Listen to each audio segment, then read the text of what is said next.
Good afternoon, everybody. It's me, the Sometimes Rob, out here again.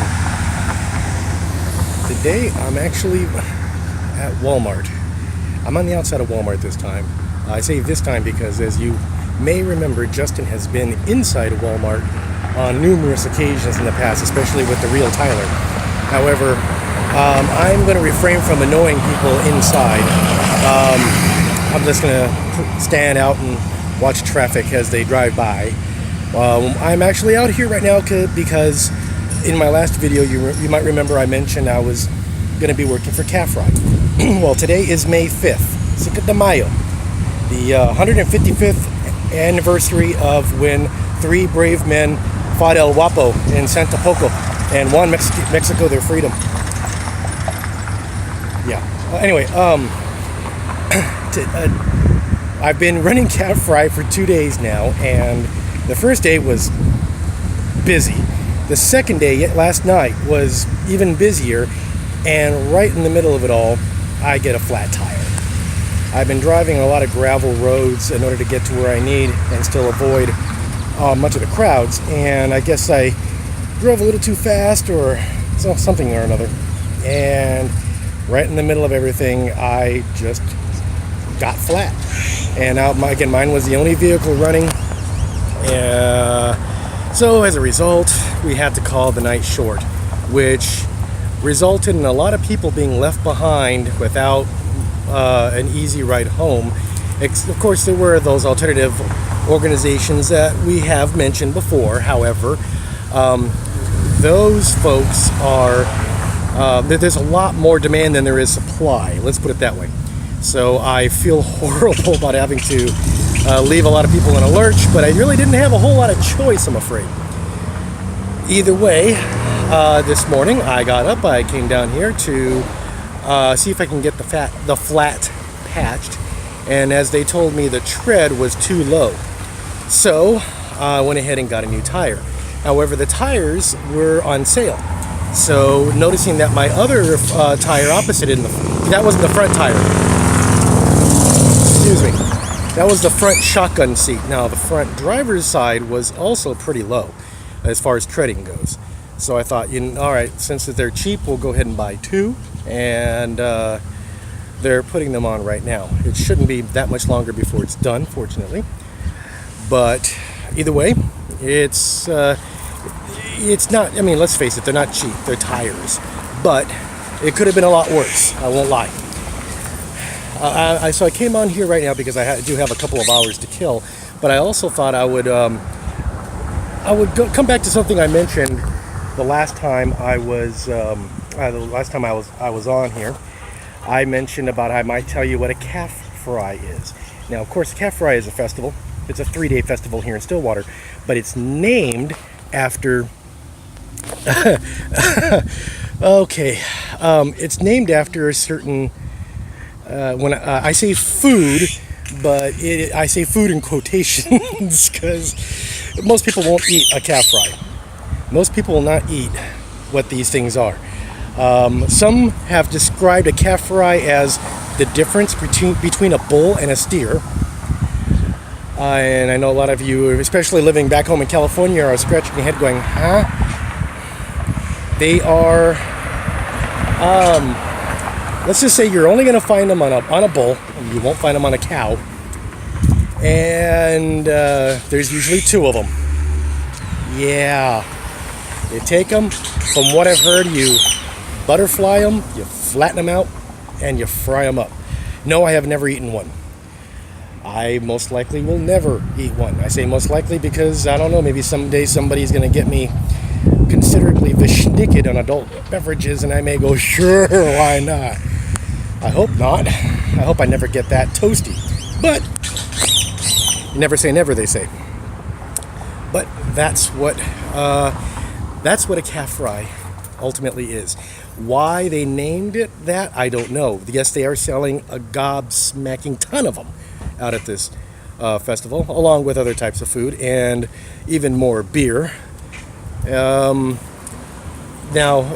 the tailgating events on the outside are going just as full swing as I described to you that they would. I don't know that I'll be able to get any footage because so far I've been the one driving. My business partner Dennis, he's been sitting shotgun most of the time and just navigating, delegating who gets picked up first, second, third, and so forth, who we can pair together because they only have 1 or 2 people, and I have a minivan and I can fit, up to 6 people, or up to 6 passengers plus the driver, which makes 7, but you get the point. So we try to combine. You understand, but I have not been able to pause long enough to pick up my phone, turn on the camera, and make another quick video. And unfortunately, I've just been non-stop. The last 2 days we started at 3 in the afternoon. Let's see here. After Thursday's events, which I ended Friday morning, I got home at Friday morning somewhere around 5 a.m. Last night probably would have been the same, if not worse. However, because of the flat, I got home around midnight. I had to throw the spare donut on and call it a night. Tonight, tonight's going to be interesting because nobody had to go to work today, or I shouldn't say nobody, but most people did not have to go to work.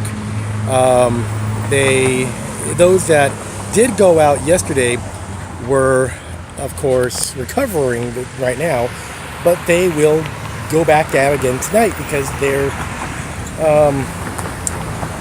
gluttons for punishment. I don't know. I know I wouldn't be able to do it, but they do, and I'd rather them not be on the road. So I will go ahead and help them have their fun. But yeah, that's the bulk of it. I'm going to make this a quick video, so since there isn't a whole lot to talk about. Oh, something I did want to bring up. I've seen on social media recently a good number of people who wish to educate the American public about what Cinco de Mayo is. I know I made the joke earlier, but I am full-blood 100% of Mexican heritage. I was born and raised in the heart of East Los Angeles, and I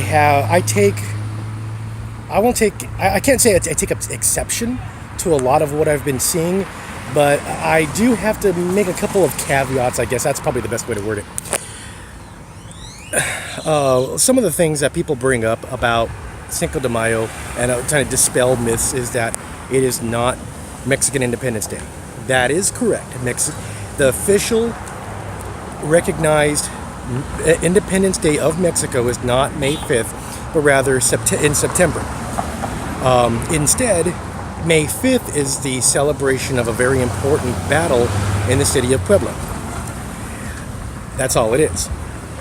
But for whatever reason, it has translated and been brought over to the United States as a larger holiday. I will also tell you that a lot of us Mexican people in the United States do celebrate it. I cannot tell you how many years growing up I would sit out on the front porch of my grandmother's house and watch the parade go by. It wasn't just a bunch of people doing whatever. This was an official Los Angeles sanctioned parade, celebrating the actual heritage, complete with dancers in traditional, authentic garb, those with Hispanic heritage who have been prospering in the city. I beg your pardon, all around the state, who were marching in this parade. I mean, it was a full-out celebration. It was not just a drunken revelry that you hear, that I have heard a whole lot of people on social media wanting to make Americans out to be. Now, I say that we are of Mexican heritage, but I will come full out right here and say I am an American. I was born in the United States. I am an American. I will never deny that. I will never be ashamed of that. I will also never be ashamed of the fact that I do have Mexican heritage. If I recall, 3 of my grandparents were born in Mexico. The 4th one was born in Texas. Her parents were born in Mexico. I'm proud of that. I don't hold it higher than any other heritage. But I sure as heck don't hold it any lower than any other heritage. We're proud of it. We celebrate it. It's different than others, so we share it. If somebody wants to go out and honestly wear a sombrero, wear a sarape, wear a poncho, drink tequila, fine. It doesn't insult me. You're not making fun of it. You're celebrating along with it, for crying out loud. It doesn't bother me. I don't understand why it would bother anybody else. This cultural appropriation baloney. I'm sorry, but if I want people to understand and share in my heritage, I'm not going to get upset when they share along with me. Anyway, not the point. So go out, have fun, celebrate the day. I understand that you may not necessarily share the same appreciation for its origins. It doesn't matter. I really don't care. It's kind of like what is it? Chinese New Year. It's the Lunar New Year for Asian countries. Okay, if I want to go and celebrate that, I may not appreciate the origins because I don't honor the Lunar New Year, but okay. I mean, we're sharing. We're not making fun of it. We're enjoying it. I figure it's the same type of thing. So that's pretty much my opinion on the whole thing. But it looks like things are getting kind of loud out here, so I'm going to go ahead and end this. But thank you very much, everybody. Go ahead and you can like and subscribe it if you want. Right now I don't have, now personally for my own videos here, I don't have any t-shirts or things to sell. I don't have any Instagram page or accounts. I don't have anything. I have a Twitter account, but I never look at it. So, but either way, go ahead. If you really like the video, subscribe. I don't know when I'm going to make more anyway. It doesn't matter to me, but I hope you enjoyed nonetheless. I guess that's it. Happy Cinco de Mayo, everybody.